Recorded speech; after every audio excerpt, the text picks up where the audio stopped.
안녕하세요. 오또혜영이에요. 오늘은 9번째 아침입니다. 어제 2부가 3장 남았었다고 했는데 2부의 끝부분부터 해서 끝까지 쭉 완독을 했습니다. 굉장히 재밌는 책이었고요. 제가 이언 맥큐언님을 진짜 너무너무 좋게 보게 된 이언 맥큐언님의 매력에 빠지게 된 책입니다. 이 작품에는 처음부터 몰입해서 읽어야 하는 장치들이 저는 꽤 많았다고 생각합니다. 제가 말하는 장치라는 건 뭐 대단한 건 아니고 끝부분에 가면 갈수록 이 사람의 성격이 이래서 이랬지. 이 사람의 상황이 이래서 이랬지. 이 사람이 이런 말을 했었는데 그때 이런 의미였구나 라는 것들을 깨달아가는 것을 장치라고 저는 표현을 하는데요. 그러한 것들이 많이 있었어요. 반전에 반전이 조금 있는 책입니다. 뭐 스릴러 소설만 반전이 있는 건 아니니까요. 추리 소설만 반전이 있는 건 아니니까요. 이것도 반전에 반전이 있는 책이고 그 반전 앞에서 인생의 의미를 돌아볼 수 있게끔 만드는 그리고 소설이 주는 힘에 대해서 생각해 볼 수 있게 만드는 그런 반전입니다. 이 책은 이제 스포를 할 수밖에 없을 것 같습니다. 오늘은 완독을 했고 이 안에 담긴 메시지나 이 안에 담긴 주제를 이야기를 하려면 어쩔 수 없이 스포를 해야 하기 때문에 혹시 이언 맥키어님의 속죄 이 책을 꼭 읽어보고 싶다. 나는 이 책을 꼭 직접 내 눈으로 먼저 읽고 싶다. 스포를 듣고 싶지 않다라고 하시는 분들은 나가셨다가 나중에 이 영상으로 다시 돌아오셔서 수다를 나눠주시면 되겠습니다. 이 책은 1부, 2부, 3부로 나눠져 있는데요. 1부에서는 13살 브리오니가 잘못을 하게 되죠. 죄를 짓게 되고요.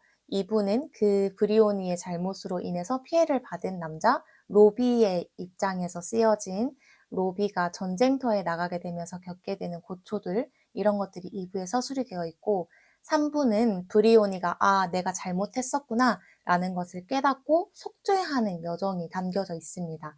그리고 그 뒤에도 에필로그 형식으로 무언가가 붙어 있고요. 처음에 1부에서 13살 브리오니가 등장을 합니다. 13살 브리오니는 엄마, 아빠, 언니 세실리아와 함께 살고 있는데요. 브리오니의 집은 꽤 규모도 크고 정원도 잘 조성되어 있고 하는 걸 보면 꽤 부유했던 집안이었던 것 같습니다. 아빠는 그런데 늘 바빠요. 그리고 엄마는 아빠 없이는 뭔가를 잘 해낼 수 있는 주체성 있는 여성으로 그려지진 않고 있는데 그러면서 어른다운 어른이 없는 어른다운 어른의 부재 아래에서 세실리아와 브리오니가 사는데 세실리아는 어느 정도 이렇게 성장이 된 상태이기 때문에 그 영향을 덜 받았겠지만 브리오니는 조금 심리가 불안해 보입니다. 그리고 게다가 태어난 기질 자체가 좀 몽상하는, 상상하는 기질이 있고 글을 쓰는 작가예요.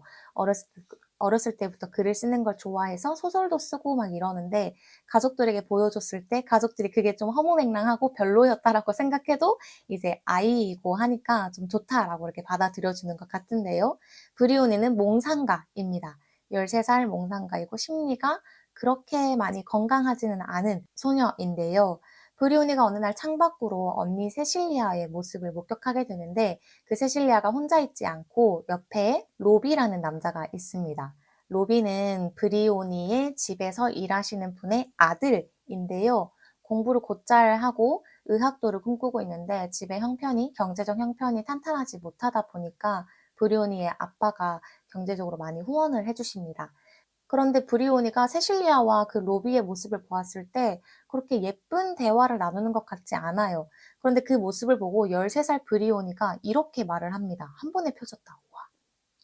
64쪽에 비천한 파출부와 얼굴도 모르는 아버지 사이에서 태어나 브리오니 아버지의 도움으로 대학까지 나온 로비 터너가 정원사가 되려고 했다가 마음을 고쳐먹고 의대 진학을 생각 중이라는 바로 그 로비 터너가 용감하게도 세실리아에게 구애를 하고 있는 것이다. 정말 제대로 된 장면이었다. 신분의 경계를 넘어선 이런 도약은 일상에서 흔히 접할 수 있는 낭만적인 연애 이야기거리가 아닌가. 그런데 이해할 수 없는 것은 로비가 오만하게 손을 들고 뭐라고 명령을 내리고 세실리아는 그 말에 순순히 복종하고 있는 것 같다는 점이었다. 그에게 저항하지 못하다니 이상한 일이었다. 도대체 언니를 마음대로 움직일 수 있는 힘이 그의 어디에 숨어 있었던 것일까? 공갈을 했을까? 아니면 협박? 하면서 브리오니는 언니가 모욕을 당하고 있다라고 생각을 하고 언니를 도와줘야겠다, 보호해줘야겠다라는 생각과 함께 이 이야기를 나의 글로 남겨야겠다 이런 생각까지 합니다. 태생의 작가로 태어난 것 같죠? 그런데 이 하나의 일, 세실리아와 로비의 관계 그리고 로비 자체의 이미지를 나쁘게 보게끔 만드는 그런 사건이 계속 연이어져서 일어납니다. 그건 이제 더 깊은 스포가 될 수 있으니까 우리 아빠의 돈으로 지원을 받아서 공부를 하고 있는 그 로비가 우리 집에서 일하고 있는 파출부의 아들 로비가 내 언니 세실리아와 사랑을 한다는 것은 절대로 상상을 할 수 없는 일이었겠죠. 그러면서 이제 둘이 사랑을 나눈다는 것은 절대로 있을 수 없는 일이고 그냥 저 남자가 우리 언니 세실리아에게 구애를 하고 있는 것인데 언니는 그것에 조금 에너지가 밀려가지고 모욕을 당하고 있는 것 같고 공갈을 당하고 있는 것 같고 협박을 당하고 있는 것처럼 이렇게 자기 마음대로 해석을 해버리는데 사실은 세실리아와 로비는 오랫동안 친구라는 그 관계를 쌓아오면서 이제 우정에서 사랑으로 넘어가는 단계거든요. 진정한 사랑을 나누는데 어린아이 브리오니의 삐뚤어진 그런 시선에서는 그게 용납이 되지 않았던 거죠. 어린 나이인데도 이런 경제력에 맞춰서 사람을 판단하고 의뢰 짐작하는 모습이 참 안타까웠습니다.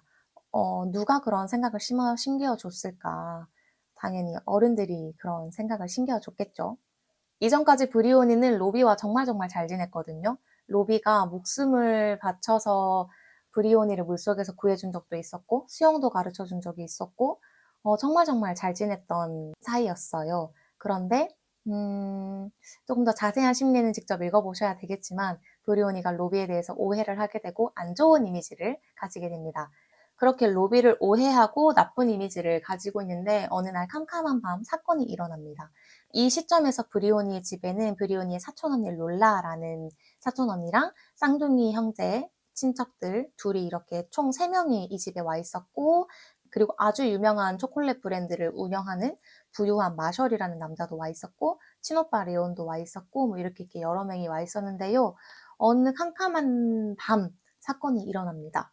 롤라, 사촌언니, 브리오니의 사촌언니 롤라가 숲에 깊숙이 갔다가 강간을 당하는 일이 일어납니다.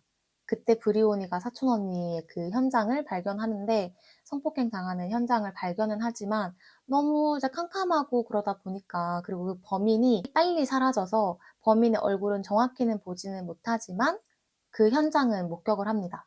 그때 브리오니가 롤라에게 물어봐요. 언니, 누구였어? 언니, 봤어? 라고 물어보는데 물어보고 나서 대답을 기다리지 않습니다. 브리오니는 바로 대답을 하죠. 내가 알 것 같아. 로비인 것 같아. 언니, 맞지? 로비, 맞지? 로비가 그랬지? 언니, 내가 본 것 같아. 로비 어떤 것 같아. 로비, 내가 봤어. 이렇게 조금씩 변질이 되어 갑니다. 왜냐면 이제 브리오니는 로비에 대해서 한창 오해를 많이 쌓고 있었고 상상력이 풍부한 아이였다 보니까 그동안 쌓아왔던 로비와의 관계의 그런 로비의 선량한 모습과 따뜻한 모습은 한순간에 잊어버리고 그 순간 이 롤라를 강간한 강간범은 로비이다 라고 단정을 지어버립니다. 그리고 경찰에게 진짜로 로비라고 증언을 합니다. 경찰이 계속해서 그 수사를 해 나가면서도 브리오니에게 몇 번이고 물어봅니다. 정말로 로비가 맞았는지 막 이렇게 수사하면서 여러 번 물어보는데 브리오니는 그럴 때마다 이렇게 이야기를 합니다. 뭔가 확신은 없지만 지금까지 해온 수사 과정을 다 무산시켜버리는 나의 발언, 무책임한 발언은 나는 못하겠다. 그 정도의 용기는 없다. 그냥 눈 딱 감고 처음에 내가 했던 발언에 대해서 그냥 더 확신을 더 가지고 계속 로비라고 하자. 라고 계속 이런 맞나 아닌가를 고민은 하지만 끝까지 로비가 범인이 맞다라고 증언을 합니다. 그러므로 인해서 로비는 의학도를 꿈꾸고 진짜 공부를 잘하고 선량한 청년이었는데 브리오니의 잘못된 상상력 하나로 인해서 감옥에 가게 되고 파병을 나가게 되고 인생이 꼬이게 됩니다. 그런데요, 더 큰 반전. 그렇게 몇 년, 5년이 흘러요. 5년이 흐르고 나서 브리오니가 자신이 잘못했다는 걸 깨닫죠. 그때에도 확신하지 못했는데 시간이 흐를수록 더 미안했겠죠. 그런데 그걸 돌이킬 만한 용기가 진짜 없었고, 어쩌면 양심도 없었고, 그리고 그때의 어른다운 어른이 없었는데 지금도 어른다운 어른이 없었겠죠? 자신이 무슨 이야기를 새롭게 꺼냈을 때 그것을 제대로 처리해 주거나 진심으로 들어주거나 그것을 바꿔줄 수 있는 힘을 가진 분들이 움직이지 않을 거라는 걸 브리온이는 알기 때문에 더더욱 움직이지 못했을 건데, 그런데 5년이 흐르고 브리오니가 아빠에게 어떤 편지를 받게 되는데, 롤라, 그 강간을 당했던 사촌 언니, 롤라랑 그때 같이 저택에서 놀고 있었던 초콜릿 회사, 유명한 초콜릿 회사를 운영하는 마셜이라는 부유한 남자가 결혼을 한다라는 거예요. 그 소식을 듣고 브리오니가 결혼식에 초청받지 않았지만 갑니다. 그런데 가는데 브리오니가 알아요. 알고 있어요. 이렇게 나옵니다. 454쪽. 갑자기 그때의 일이 바늘로 가슴을 콕콕 찌르는 것처럼 생생하게 떠올랐다. 눈물이 그렁그렁해져서 방 안으로 들어오는 롤라, 살이 까지고 멍이 든 팔목, 롤라의 어깨와 마셔르 얼굴에 난 핥힌 자국들, 머릿속 공상과 현실을 구분하지 못하는 새침한 사촌 여동생이 지나치게 고지식해서 한심해 보이는 그 사촌 여동생이 다른 사람에게 죄를 뒤집어 씌우면서 정작 범인에게는 아무런 의심도 품지 않는 것을 물끄러미 바라보며 침묵하던 그날 밤 연못가에 앉아있던 롤라. 짧은 진주 목걸이에 장미 향수를 뿌린 허영심 많고 나약한 롤라. 어린 소녀의 제약에서 벗어나 어른이 되기를 바랐던 롤라. 사랑에 빠짐으로써, 아니 사랑하게 되었다고 스스로 최면을 걸어 수치의 늪에서 자신을 건져낸 롤라. 브리오니가 끝까지 엉뚱한 사람을 범인으로 지목하는 것을 보며 자신에게 주어진 행운을 믿을 수 없어 했을 롤라. 그 롤라가 이제 겨우 어린애 티를 벗은 롤라가 자신을 강간한 남자와 결혼을 하겠다고 제단 앞에 서 있는 것이었다. 롤라를 강간했던 사람은 로비가 아니었죠. 그건 우리 다 알고 있지만 마셜이라는 그 남자가 그랬던 거죠. 그런데 사람들은 마셜을 왜 의심하지 않았을까요? 왜 롤라는 가만히 있었던 걸까요? 이곳에서 말을 해주죠. 롤라는 그 어린 나이에도 짧은 진주 목걸이에 장미향수를 뿌렸던 허영심이 많은 여자였습니다. 마셜이 가지고 있는 부에 눈이 돌아간 거죠. 그리고 많은 사람들은 다 마셜을 의심조차 하지 않죠. 왜? 부유하니까. 부유한 사람이 그런 일을 저지를 거라고 상상하지 않는 거죠. 로비는 그동안 살면서 늘 선량하게 행동을 했고 브리오니의 가족, 세실리아의 가족에게도 늘 따뜻한 청년으로 보였을 겁니다. 그런데 사람들은 로비가 범인이라고 지목이 되었을 때 왜 다 침묵을 일관했을까요? 경제적으로 어려운 상황에서 살고 있으니까. 그런 가정에서 자랐으니까.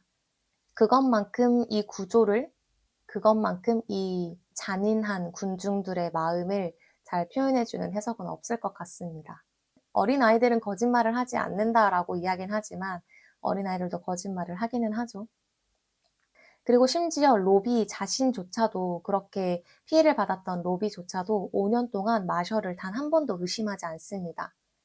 다른 남자를 의심을 하는데요. 5년 동안 내내. 그런데 그 5년 내내 의심했던 남자도 사회적 지위, 경제적 지위가 높지 않은 사람이었습니다. 그런 시야 때문에 피해를 받았던 로비조차도 그 시야에서 벗어날 수 없었다는 점이 참 아이러니하면서도 현실적, 지극히 현실적이라는 생각이 듭니다. 우리는 사람을 바라볼 때 어떻게 바라보나요?